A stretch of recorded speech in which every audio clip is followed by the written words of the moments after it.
This is Larry Sprunk, and the following is an interview that I had with Mr. and Mrs. Minard Halverson of Lisbon, North Dakota. The interview was held in the Halversons' home in Lisbon, Tuesday, October 1st, 1974, and it began at approximately 3 o'clock in the afternoon. The remainder of this interview is on side one of the succeeding tape.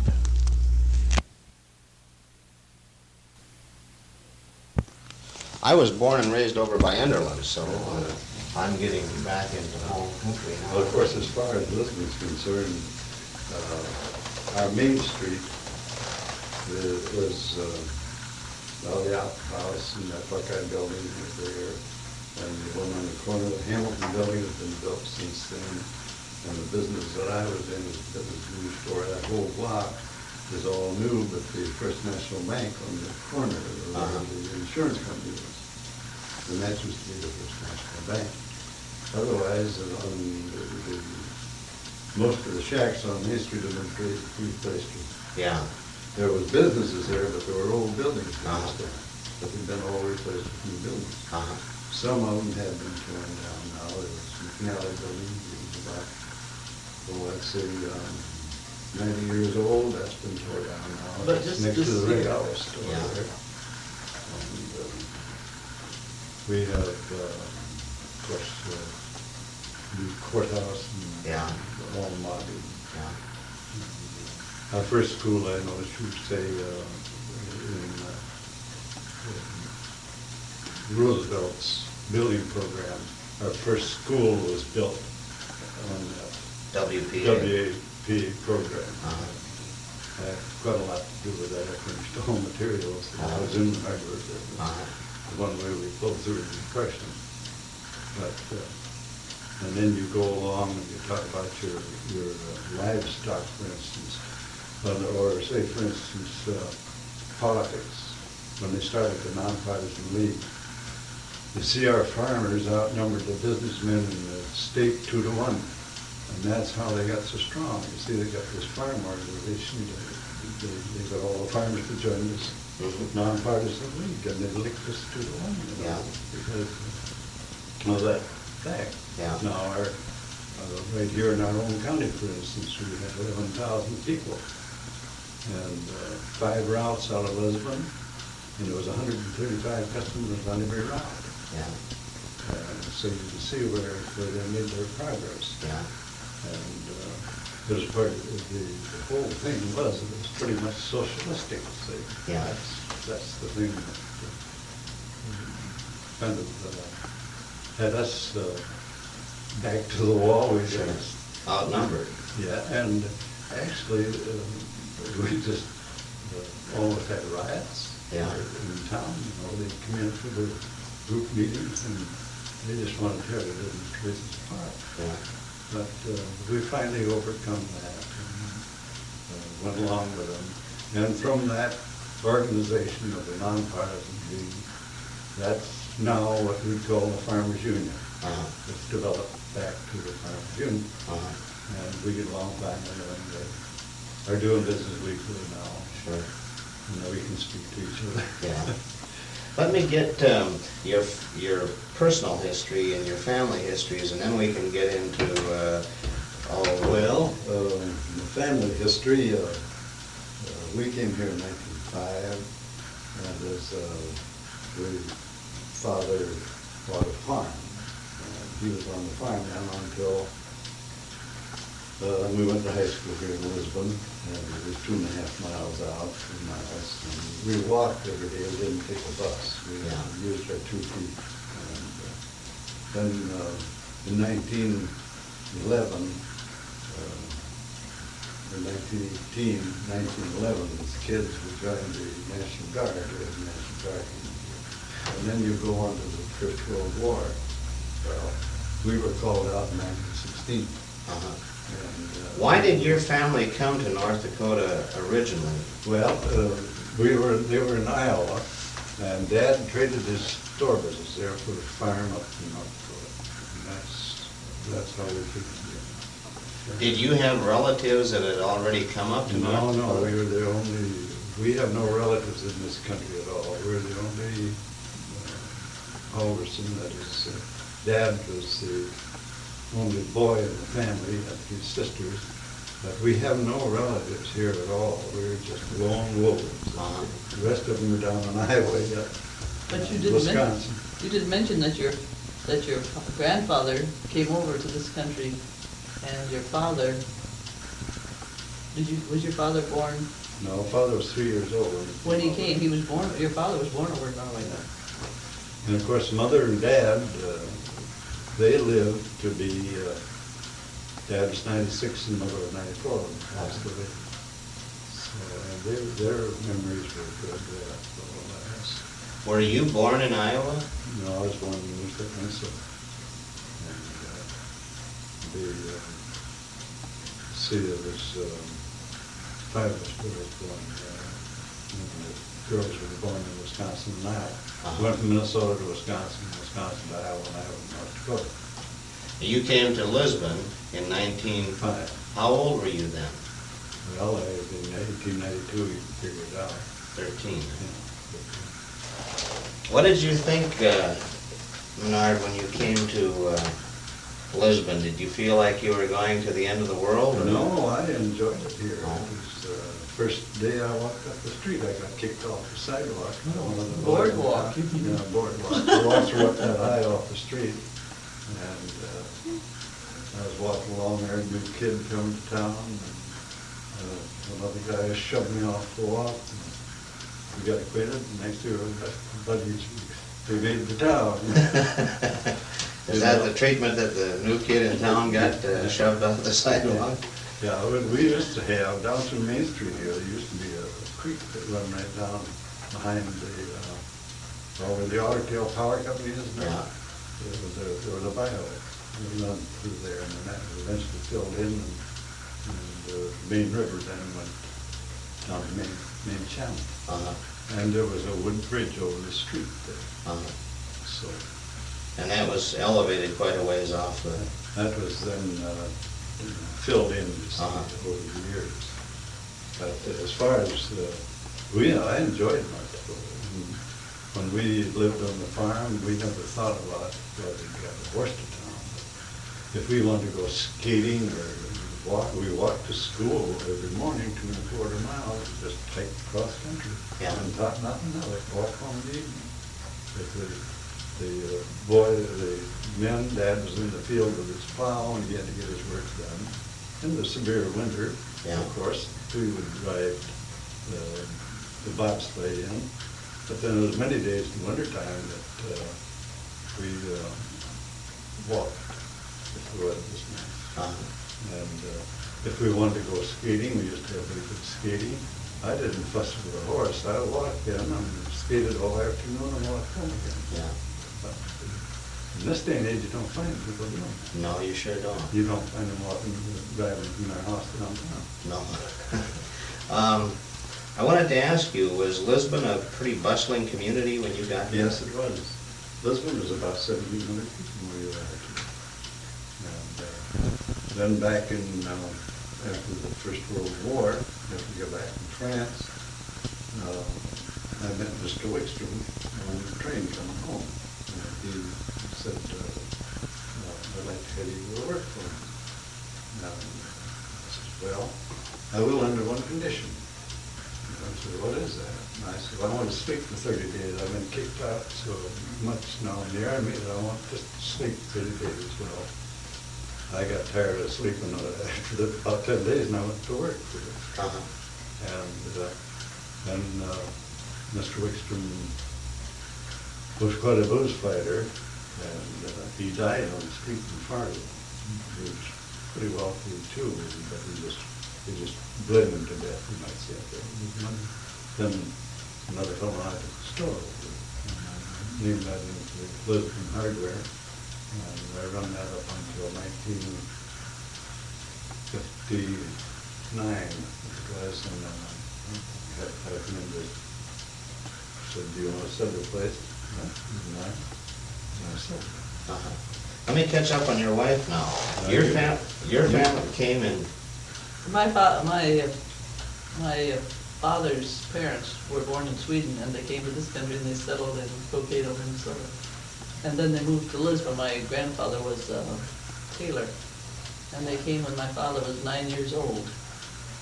And then, as I say, my father didn't go, he went to the schools here, but then when he was 16, he went out to work, you know, for himself. And R.N. Stevens hired him to go into a print shop to work because he was looking for something he was trying to trace someone's handwriting, and my father was supposed to search the wastebaskets and see if he could come up with any of a handwriting that was what he was looking for.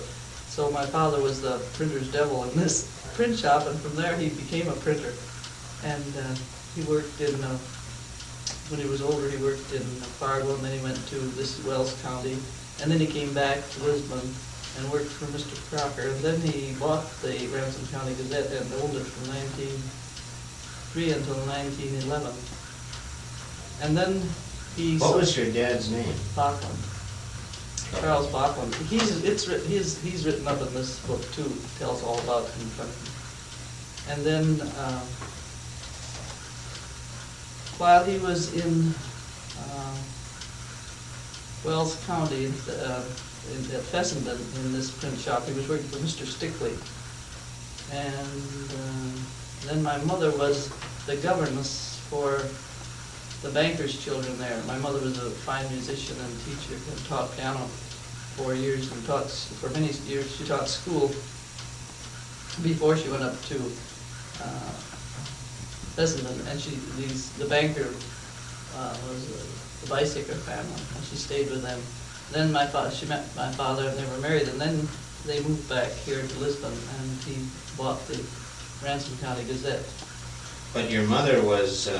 My mother came from Nebraska. Her parents they came from New York State. They were Holland, Dutch, and German. They're not Scandinavian at all. My father was Swedish. What was your mother's maiden name? Crate. Maud Crate. She was in the last years. She was a member of the North Dakota Pen Women, and she taught piano here for 35 years. Is that right? She died at 70. Now I've been teaching piano for 20. I had 3 sisters. They're all 2 living in California, 1 living in Washington. I'm the only one that's left here. Where was your mother living when she met your dad? She was up in Fessenden as a governess to this banker's families. Oh, I see. Their children.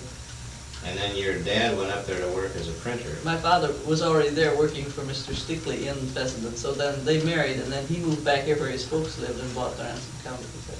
Is that where you were born then here? I was born here in Lisbon, Oh. 1908. Did your, on your mother's side or on your father's side, were there relatives that preceded them to North Dakota? No, there weren't any, none of my father's family lived here when they came. And my grandfather had the tailor shop, and I understand he was a very fine tailor and used to make the coats, fur-lined buffalo coats, for the bankers and the very well-to-do men in town. So they came to North Dakota just because it was a developing area and I think towns were growing. Did your grandfather have a print shop, or a tailor shop here in Lisbon? Yes, I have a picture of him in this tailor shop. Is that right? Did you ever talk to your grandfather or to your dad? What was Lisbon like when your grandfather came? Did he ever tell you any stories? Or? Well, only that when he came, as Minard said, the streets were, the walks were just boardwalk, and then there was this big, well, right in the middle where, by the Red Owl store and between what we call Dr. Baki's office, was this creek that went through, and then they had a wooden bridge over that. And of course, I don't know that this was all gone when I came. Then they had what they called the Horton House, which was a huge hotel with an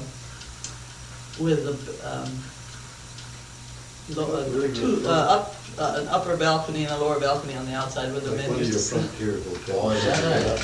And the night that burned was quite exciting. That I'm told. I don't remember this. Okay, now I'll ask questions and you can both respond. Has Lisbon suffered from fires? Have fires hurt Lisbon? No, fires have done Lisbon good. We burned, the buildings burned, and we got new brick buildings. Uh-huh. We lost the North Dakota Mill back in Yeah, 19... that was quite an industry too. There were about 25, 30 men there.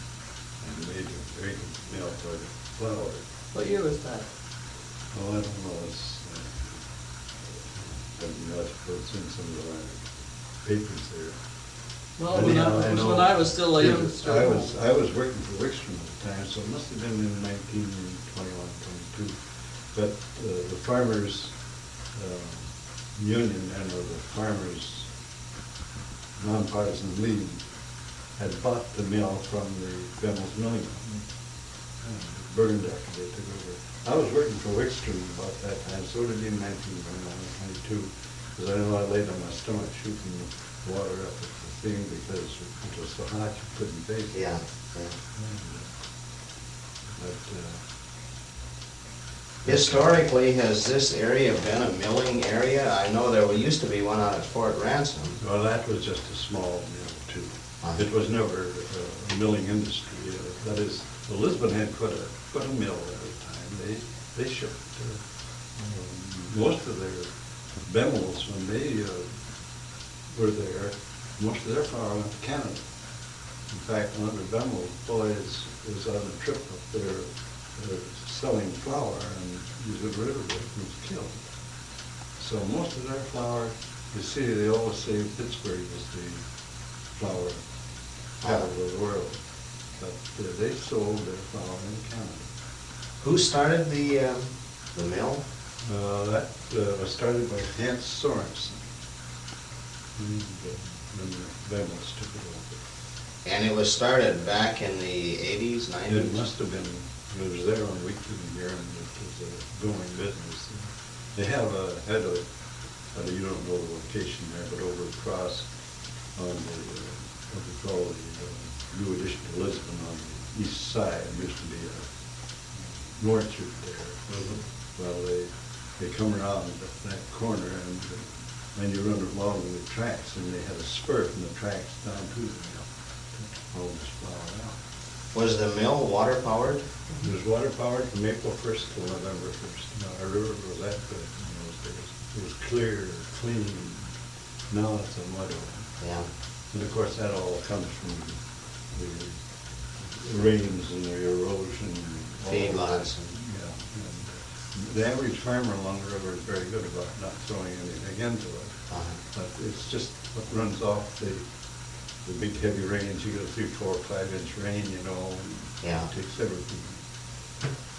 Can you folks remember the Cheyenne when it was clear and clean? We Sure used to swim can. in it all the time. They didn't have a swimming pool back when we were youngsters. And we can't understand, because we spent so much time skating on it. It would freeze over early enough before the snows came, and we could skate Where's 12 that? miles up the river. Where's that picture you got of yourself there standing on the river? Oh, I wouldn't know where. The ice is so clear, and the picture was taken, my shadow was right straight down. Is that right? Well, we had, the river here was just, there was no weeds, no nothing, you know, it just, they run a launch up the river that carried 40 passengers, and they had it called idle out up there, about 5 or 6 miles up the river. It was more by the twisting river, but this launch would take about 43 people and run up the river, and they had canoes and motorboats and take people up. Some In people. those days, horse and buggy days, you know, they'd come in off the hill down into this, and they used to celebrate their 4th of July, so nice celebrations up there. Well, they Had a had that. dance hall. In fact, the dance hall that's in the park now is one that used to be out the back of it. Is that We right? moved it down here on the ice in the wintertime.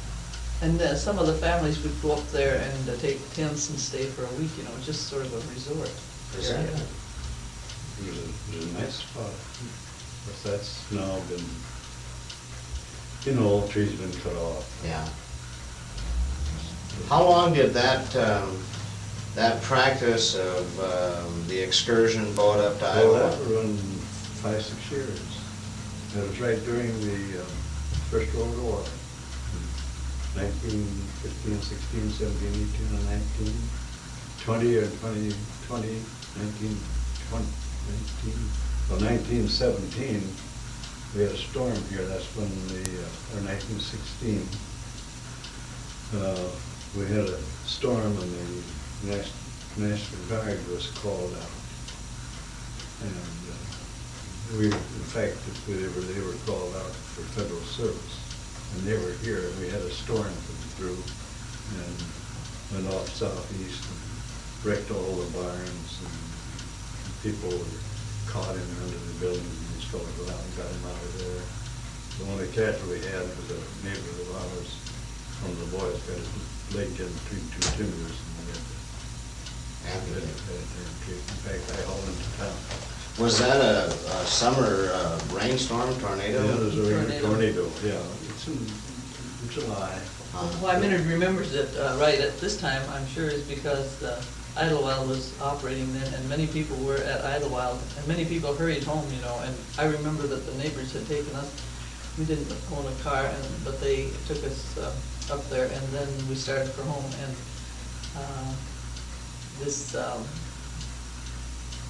man that was driving he was quite old, and his daughter, who was a grown woman, was in the back seat, and she kept saying, hurry Papa, it's catching up with us. And we just got in the house before it hit. We just got home, we had an old Ford, a new Ford. That's all there was Fords in those days. And we just barely got home. And the chimney went off our house. I knew, boy, it must be blowing. And this neighbor was just a half mile west of us. So I heard a knock on the door, and he came in. If I could get the car, some bring the car, and take this lad, because they got him out somewhere. And even their horses that drove them in, they said they'd been in the fields cutting, and the horses were all down in there in this group of the National Guard boys dug the horses out. But they did get the boy out themselves. They were all in there, and he was in his car. So I drove through that storm, took him into the house, came down to Main Street, and I just had to weave my way through the trees and branches and everything. An elevator flew over that. Yeah. And the boxcar blew in here from Engleville. Is that right? Oh, we've had 2 or 3 good storms over the period. I think that was one of the worst ones. But it's, no, I've enjoyed North Dakota. We have none of our relatives here. I have one sister here. And the other 2 sisters are out of the area. What were the nationalities that made up the area around Lisbon, Well, and Lisbon itself? The Lisbon and community was very strong Norwegian. Scandinavian. Don't forget the Swedes. Scandinavian, I say Swedish too. But I mean Norwegian, Scandinavian. Yeah. But we had many fine people who came and settled here when they were young, who came from New York State. That would be Mrs. Harry Albert, who was our librarian for many years, Mrs. A. Jones, many of these people who with much culture came and were very active in the community. My mother was wrote for my father was owned the paper, and my mother did much writing. And I was just reading in this scrapbook today. I was going through it, finding all these things, and she kept this scrapbook, and in it you find these articles that I was thinking. This one written by Mrs. Harry Albert, telling of the pioneers. It's just a wonderful article, and there's another one there, but it's just signed a pioneer. But she tells about the conditions they found when they came here, you know. But they were very proud of Lisbon, and they did so much for it culturally. And the people, at the time, my father was, back in those days, played in the band, and he played in the band for many, many years, and my mother was a very fine musician when she came here. And they were always doing things, interesting things, and made their own entertainment, you know. And their plays, now Mrs. Grange, in this picture here is Mrs. Frank Grange, and she, for years, she and her husband wrote the plays and directed them, and they were given in the Opera House. Is that right? She wrote them? Oh. She was good. And we things used- like, and during the First World War, I would have been 10 years old, 12 years old. She'd write these plays, and then they would use the money to buy bonds, you know. Oh, I see. And I remember this one play that she gave, and she just about brought down the house because she took a part in the play too. And she came clear across the stage. The name of the show that they were giving was Railroad Station. And this man, who was supposed to be our father, brought us in, and he was a widower with these 4 children. And we were supposed to act just like children would. We didn't have anything to say, just wander around, and they had a candy counter, and we could just go around and act as children would, you know. And she comes across, Mrs. Grange comes across the stage with a black shawl around her and this black hat with a flower in it, and she goes up to the ticket window and she said, "Give me a ticket to Potsdam quick," and everyone just roared, and I couldn't see what was so funny about that.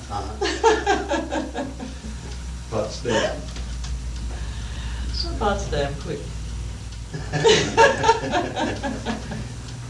What was, in the early days, probably, well, about the time that your grandparents came, I was wondering whether Lisbon was kind of a marketing center that took in a lot of territory initially? Oh, I was. Yeah. All these little towns like Ingledale, Elliott, and those sprung up after that. So in the horse and buggy days, see they start a little store there, a couple little stores, because it took, well, 9-10 miles to Lisbon, you know, it took quite a while.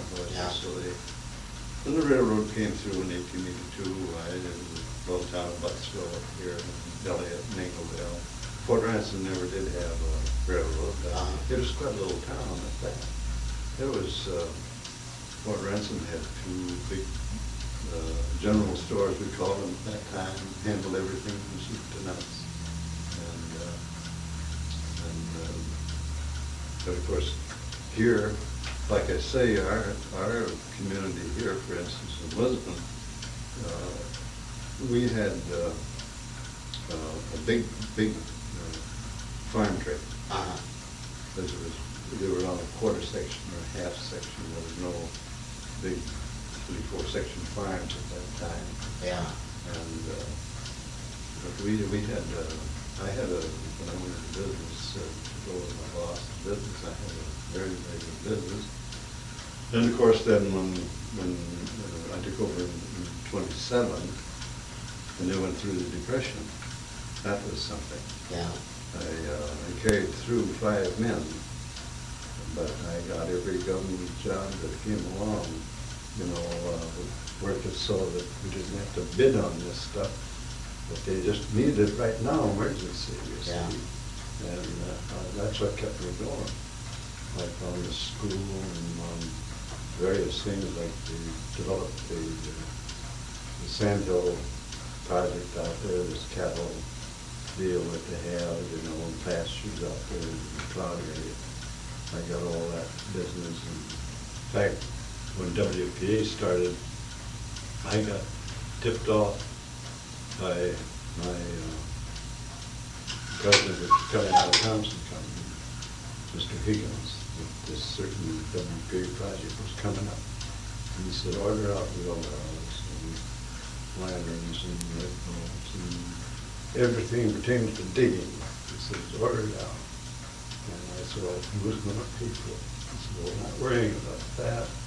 He said, you just order it. And I said, well, I said, get your order quick on them. I gave him my order. I got shovels, you know, about 6 gross of shovels, and everything, wheelbarrow and everything for Yeah. the and I had at that time, you know, I started trucking from Fargo, So I had to come through the Fargo and then you picked it up a whole couple of stuff.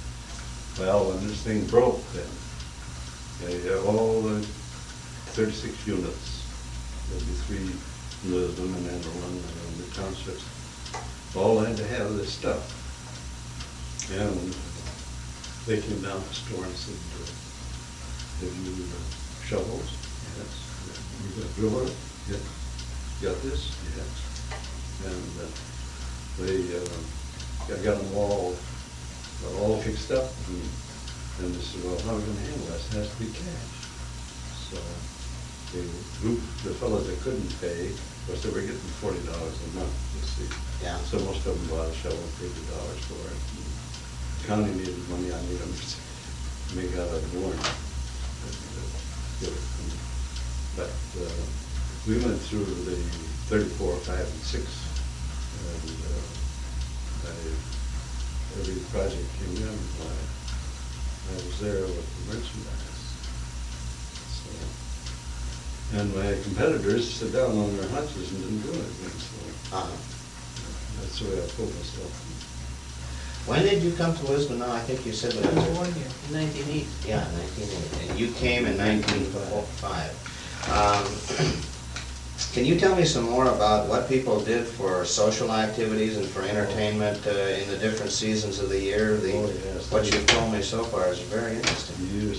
Sure, they used to have their card parties, you know, and basket socials, and the churches, you know, you'd have your basket socials at the church, and but it was more, actually, people enjoyed life more than they do now. Now they got everything. Then we didn't have so much. We didn't have television, and we didn't have television. radio. We had good books to read, which we did. And, I think, personally, even through the Depression years, the farmers lost everything, lost their cattle. The ones that had a little money that could afford to buy feed carried their cattle through. Yeah. There wasn't too many of those, probably 15, 20 farmers that did that. The rest of them all just lost everything they had. They did much So- more entertaining back in those days, and these people seemed to enjoy one another more. There were big parties in this home and that home, and my mother had often said that she was always invited and when she went, she knew that one reason she was there was because they expected when she got home, she'd have to sit down to her typewriter and write up the party that she'd just attended, and she had to be very careful that she didn't praise one hostess more than she did another. Sure. And then she was a piano player too. Yeah, So. yes, and there was much of this. There were so many fine artists here that they could put on a concert just themselves. And then there were 3 orchestras in this area that they could go out, like one would go to Sheldon and one, I have a picture of my father, Mr. McNally, my father, Mr. Wickstrom, Irene Peterman, and Charlie This was my old boss. Kramer. And they're in one of these papers that we were looking at today. And there were many dancing parties, and as I grew up, of course, then we did much dancing all the year round, and we used to do much skating in the wintertime, swimming in the summertime, hiking, picnicking. Where was the swimming hole on the Cheyenne? Was it? Right Right down near where the Right down pool behind is. the ball diamond, the grandstand. No, well, yours, no, the one that's where you used to swim. The one where I used to swim was right there, but near where the pool is. No. You see, we didn't have bathing suits in those days. Yeah. We had swimming home. We were right out there in the. All together, huh? I didn't swim in that pool. But anyhow, you take during the Depression years and see what can be done. When you're in a tough spot, and it Yeah. was really tough. We conceived the idea, we had about 10 or 12 fellows that kept the Civic and Commerce Association going. You did what? Kept this Civic and Commerce Association, well, this deal right here. Oh, you mean the Golden Rule? Golden Rule. Yeah. I started that Oh, back in, how many times, 702nd monthly. And I started that back when I was in in Lisbon that kept on going. But we conceived the idea of building card tables, just plywood and folding boards. We built about 100 of them. And then we took them down to the island, and we invited half of Ransom County to come in for a card game. And they filled that place to every table was full. And we served them just a ham sandwich or donuts, just a ham sandwich was only 5 cents in those days, and Yeah. coffee was cheap. Well, the next week, then we did the south half of the town. And that's the way, Oh, And I there's see. they always had baseball. Yeah, that's the way we went through the thing, see, and from that, other things would develop. We went through the 3 years, 34, 5, and 6, 37, we got a little crop, so we started coming back. By 41, why, we were back in pretty good shape. The NP Railway came through, and I worked with him, and we sold thoroughbred cattle to the farmers. That is, the NP would buy them and bring them out here. If we didn't have the money, they'd just carry the sweet pay for it. And that's where we got our cattle dumped out. And when was that? that was before the Depression. And then they lost all that. I had 5 men working in my store, and these sheets, 28 by 20 by 28, 10 sheets, and they were stamping. They had to have flash stamps for every critter that was killed.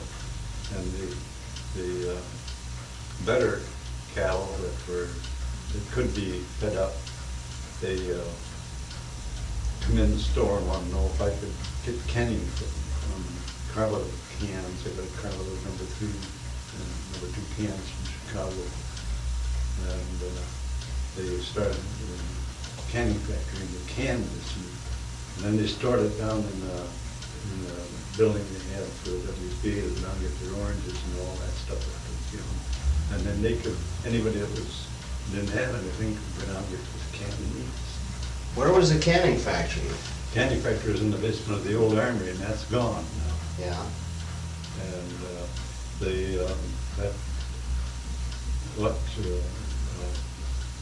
rural lake company has a building on Main Street. Well, that was right, the place where they stored all this stuff, the building was right on that spot. How did this canning operation work? You mean they literally used cans? Well, you see, yeah, that's what I did. They come in to me, this government man come in, he was no better than I understand, just because he was young and I was an American citizen too. Sure. But anyhow, he came in and said, could you get us a carload number 3 tin cans, and a carload number 2, and could you get the sealers, and could you get the cooking equipment, and so forth. You didn't have to have stoves, because they could use stoves and hands. I said, yes, I'll get them. I just sit down and I picked up the phone, I called Chicago, the American Can, Chicago. And I said, this is Minard Halverson of the Lisbon Hardware Company.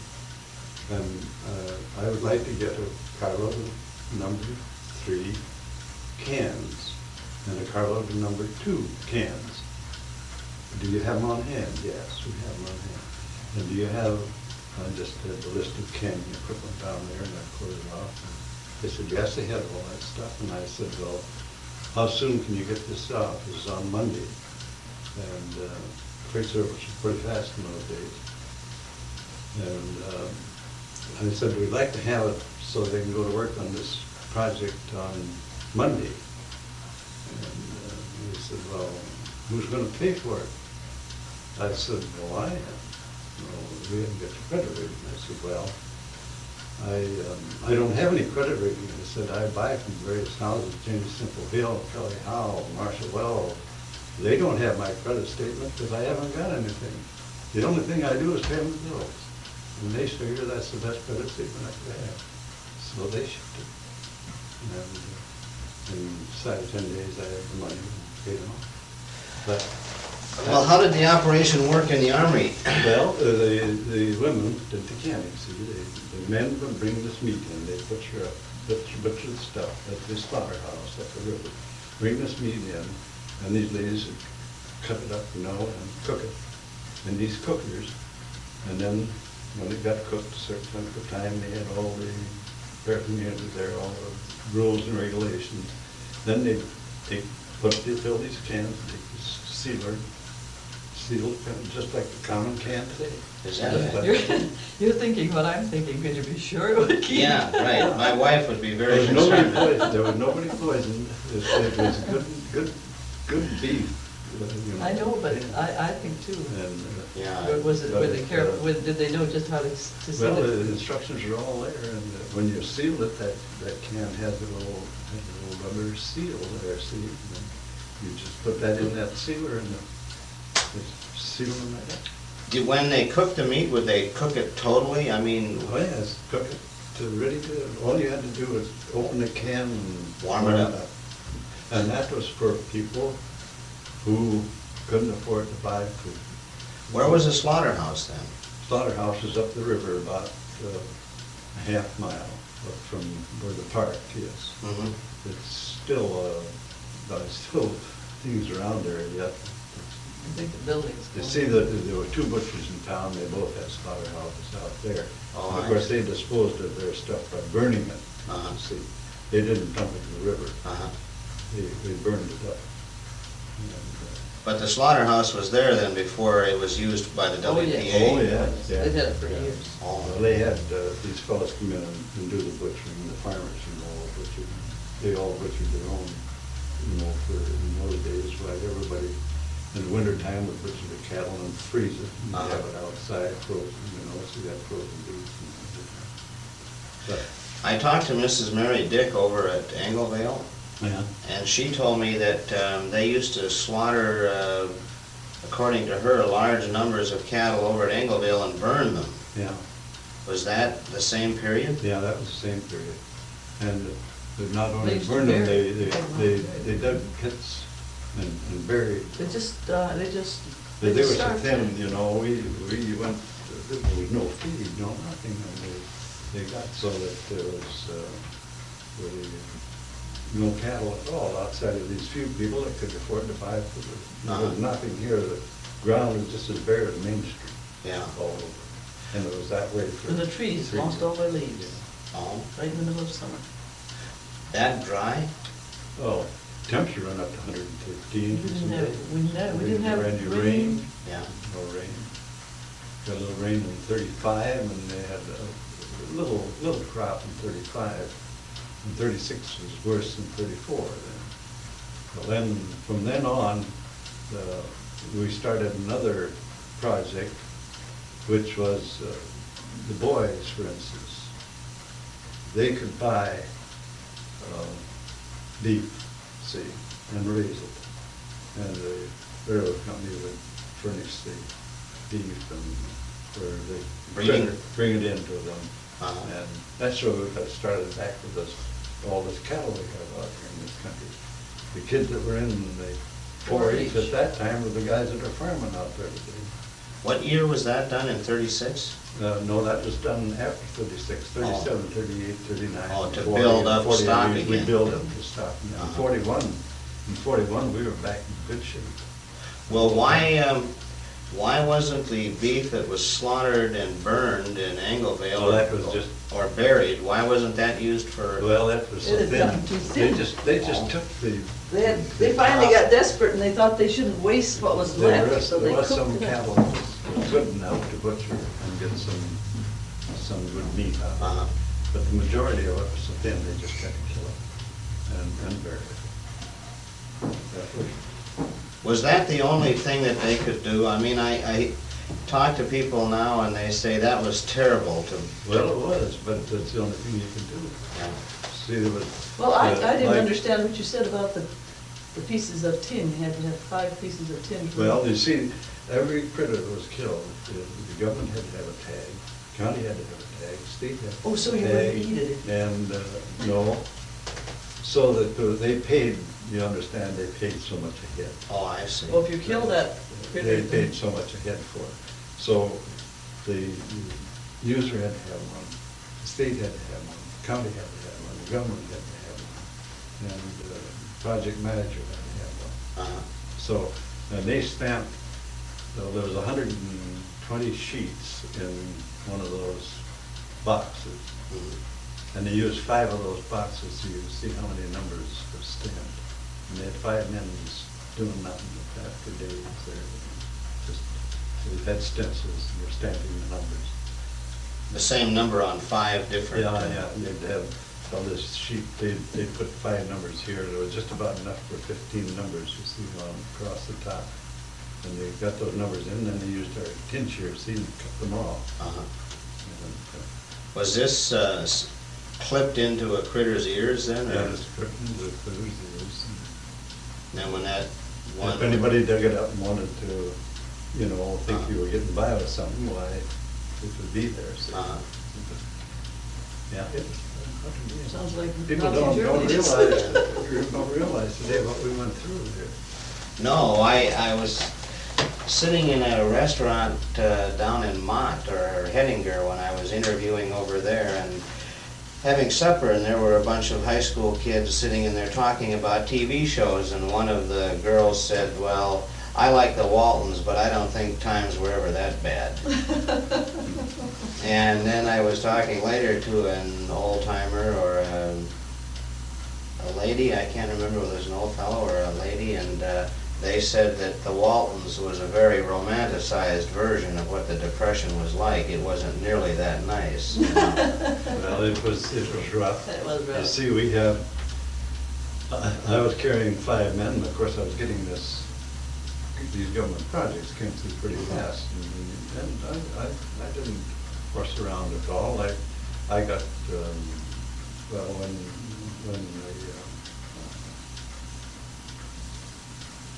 they wanted a stove or something like that, when I got my full price for it. And we went on till 1941, when the war broke. That's when we had another jolt, see. Yeah. I got, being in the First World War, where General Edwards called me up one afternoon in September, when it was organized. He said, oh no, I was on the phone, somebody watched you on the phone. He said, Minard? Yep. He says, well, you're chairman of selective service in Ransom County. And bang, that was it. I was chairman of selective service, another job I had. Well, pardon me, but I was going to say, to show you just how bad things were, our oldest daughter was then about 9 years old, I suppose, 8 years old. She got the same doll back 3 years. You know, I'd take it away from her a week before Christmas and dress it all up and put a new wig on, and she got the same doll back because couldn't afford to buy a new doll. Yeah. And now my children say, remember when we were kids and, you know, they had sugar rations, you couldn't make all the cookies you want, so it was always, remember, only 2 cookies, no more, just 2. You know, Yeah. don't take any more than 2. How many children did you raise? 4. 2 girls and 2 boys. And you were married in the early, Yeah, we married in 1929. yeah. We went through the Depression together. I was going to say, were you raising a family through the Depression? Yeah. And I carried 5 men through the store, and I paid them more money than we've been doing. I had to keep them happy, you know. Yeah. But we coming back in 41, this is an experience that probably I don't think many of them had. As I say, my credit was good. I never had a credit statement, Uh-huh. but I paid my bills. So when the war broke, for instance, Kelly Howe called up and said, we're shipping you 80, or not 80, 60 oil-burning heaters from various sizes. Well, I said, what am I going to do with it? It just so happened that the Farmers Union owned that building where the United Builders are now, and they didn't use any of this stuff at all. It was built at Thompson Yards before the Depression. So that when you can store them in there, well, then out comes 60 wash machines.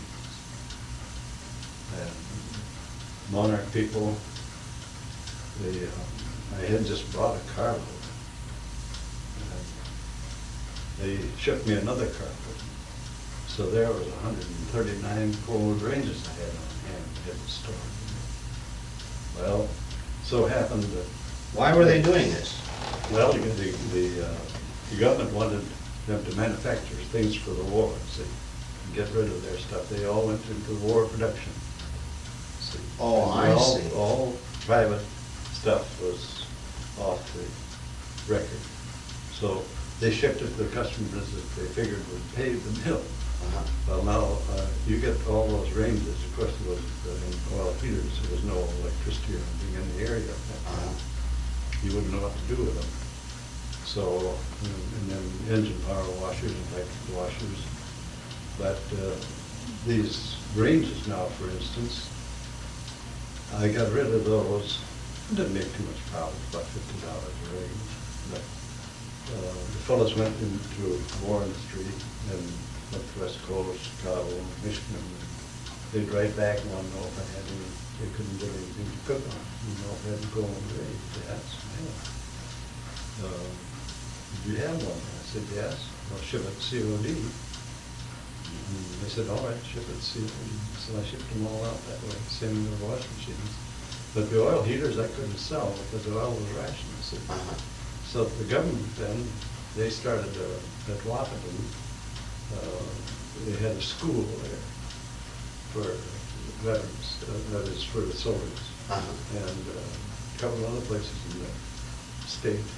So they came in and they wanted to know if I had any oil heaters. I said, yes, I have. And what's your price? Well, price was $109 for an 18-inch all-in heater. We can't pay that much for them, these governments. I said, well, so they'll just sit in the warehouse then. So they couldn't do it. That was just the stuff they lived in. Yeah. I had to live it. I had to pay them in. Sure. And that way, that's the way I went through the war period. See. Now, back in the 30s, what projects were done on WPA besides the canning and the... Oh, they built dams and they built roads. Was that dam on the Sheyenne built? No. They built dams in these creeks that came down to the rivers. For stock ponds? Yeah. Well, they figured they might, hold water and put fish in them or something. They were deep enough. They all went out.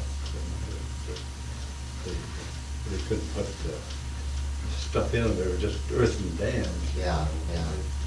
First time. Rocks on the back side, but what that does. Yeah. It just eats a hole right through. Sure. What else did they do? They worked down where we started this gravel pit. They used to talk to the fellows with the shovels, wheelbarrows. They would load that out on wagons or trucks to the farmers and haul it out on the road, gravel the roads around. And build up roads where there was a slough and lots of water, they build it up, fill it in. So they kept them working on stuff like that.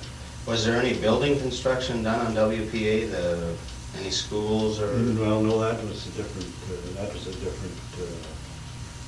project. It wasn't called WPA, it was another name they had for it. But these fellows that were working on WPA would get a job working on these things. But the school was built during the 30s under a New Deal. Yeah, in '39, our high school, the first school, what we call the #1 school. Yeah. And there's 3 schools that was built.